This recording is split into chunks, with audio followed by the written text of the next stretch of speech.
আমি চিংড়ি মাছ নিয়ে নিয়েছি এখানে, আর নিয়ে নিয়েছি একটা লাউ ডগা, সজনে ডাঁটা, কুমড়ো, টমেটো, আলু, এই দিয়ে একটা তরকারি করব। চিংড়ি মাছটা ভালো করে পরিষ্কার করে বেছে নিয়েছি, আর শাকটা আমি কেটে নিয়েছি।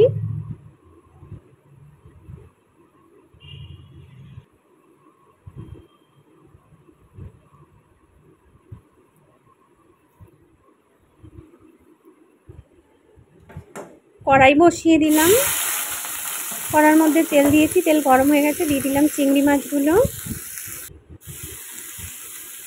ভালো করে একটু ভেজে নেব আমি 10 মিনিট মতো। দিয়ে দিচ্ছি হলুদ,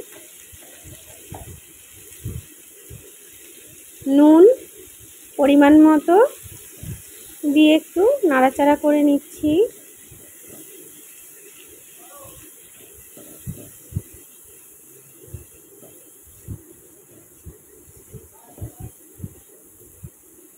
দশ মিনিট ধরে ভাজতে হবে ভালো করে।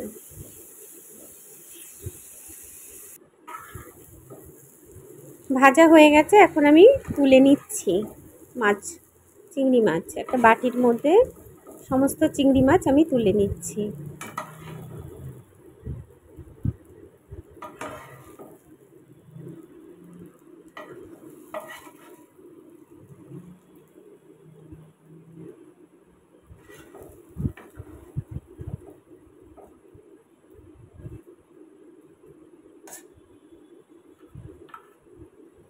ওই কড়ার মধ্যে দিয়ে দিচ্ছি আর একটু সর্ষের তেল, 2 টেবিল চামচ তেল দিয়ে দিলাম আমি। ভাজা কড়ার মধ্যে আরো সর্ষের তেল দিয়ে বড় চামচের দিয়ে দিচ্ছি। এখন ফোড়ন দেব একটা শুকনো লঙ্কা, রাঁধুনি, কালো জিরে আমি ফোড়ন দিয়ে দিয়েছি তেলের মধ্যে, আর দিয়ে দিয়েছি 3টে কাঁচা লঙ্কা চেরা, আর দুটো আর রসুন কুচনো জিরে দিয়ে দিয়েছি দুটো।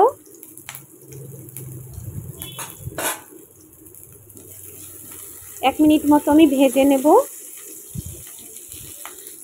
মিনিট মতো মশলাটা ভাজা হয়ে গেছে। এখন দিয়ে দেবো আমি কাটা সবজি, একটা শুকনো লঙ্কাও দিয়ে দিয়েছি ওর মধ্যে, আর এখন কাটা সবজিগুলো আমি সব দিয়ে দিলাম, দিয়ে আমি 10 মিনিট ধরে ভালো করে ভেজে নেব এই সবজিগুলো। সবজি না ভাজলে ভালো লাগে না, একটু ভালো করে ভেজে নিতে হবে। আর দিয়ে দিচ্ছি কুমড়োর শাকের মধ্যে একটা ডগা দিয়েছি আমি। একটু ভালো করে ভেজে নেব আমি 10 মিনিট মতো। উল্টে পাল্টে আমি একটু ভেজে নিচ্ছি, ভালো করে একটু নাড়িয়ে চাড়িয়ে নিচ্ছি।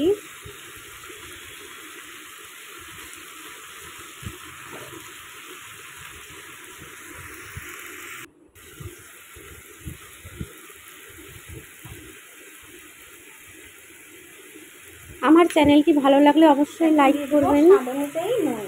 দিয়ে দিচ্ছি পরিমাণ মতো নুন, আর 1 চামচ হলুদ গুঁড়ো, হলুদ 1 টেবিল চামচ। একটু ভালো করে কষিয়ে নেব যাতে সবজিগুলো সমস্ত সেদ্ধ হয়ে যায়।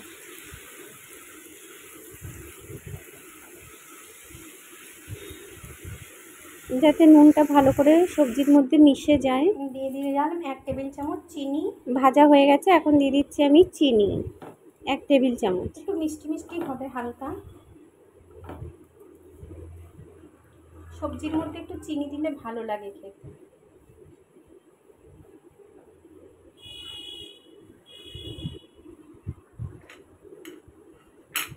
এখন দিয়ে দেবো অল্প একটু জল। এখন জল দিয়ে দিচ্ছি পরিমাণ মতো, দিয়ে আমি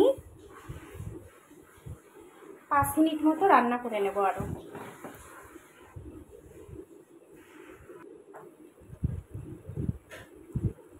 ঝোলটা ফুটে উঠেছে, এখন ভাজা চিংড়ি মাছগুলো দিয়ে দেব, দিয়ে আমি আরও 5 থেকে 6 মিনিট মতো রান্না করে নেব সবজিটা চিংড়ি মাছ দিয়ে।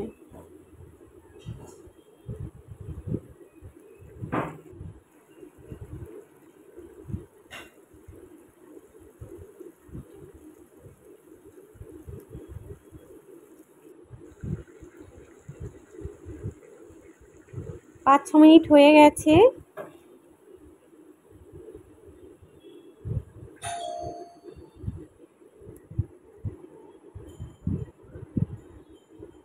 নামিয়ে নেব।